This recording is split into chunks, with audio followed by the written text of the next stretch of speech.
ആണ് കല്യാണം.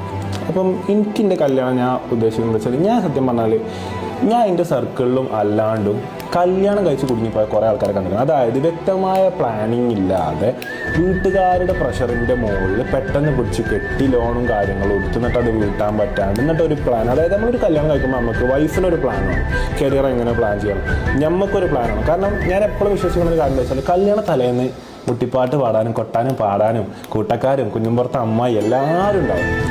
അയൽവക്കത്തെ ആൾക്കാരും മുമ്പത്തെ ആൾക്കാരും പഴയ ഫ്രണ്ട്സും പുതിയ ഫ്രണ്ട്സും ഇനി വരാത്ത ഫ്രണ്ട്സും കാറ്ററിങ്ങുകാരും അന്ന് ഇവൻ്റെ അടുത്തുള്ള ആൾക്കാരും എല്ലാവരും ഉണ്ടാവും. തലേന്നുണ്ടാവും, മെഹന്തിൻ്റെ അന്ന് എല്ലാവരും ഉണ്ടാവും, കല്യാണത്തിൻ്റെ അന്ന് എല്ലാവരും ഉണ്ടാവും. എല്ലാവരും ഭക്ഷണം കഴിക്കും, എല്ലാവരും ആശംസകൾ നേരും, എല്ലാവരും ഫോട്ടോ എടുക്കും, എല്ലാവർക്കും ഭയങ്കര ഇഷ്ടമാണ് നമ്മളെ കല്യാണം. പക്ഷേ കല്യാണം കഴിഞ്ഞ് പിറ്റേ ദിവസം മുതൽ ഞാനും നമ്മൾ കെട്ടാൻ പോണ വൈഫും ഒറ്റക്കായിരിക്കും. അപ്പം നമ്മളെ ജീവിതം എന്താ വെച്ചാൽ, നമുക്ക് വ്യക്തമായ പ്ലാനിങ് ഉണ്ടെങ്കിൽ മാത്രമേ പിന്നീടുള്ള ജീവിതം മുന്നോട്ട് പോകുള്ളൂ.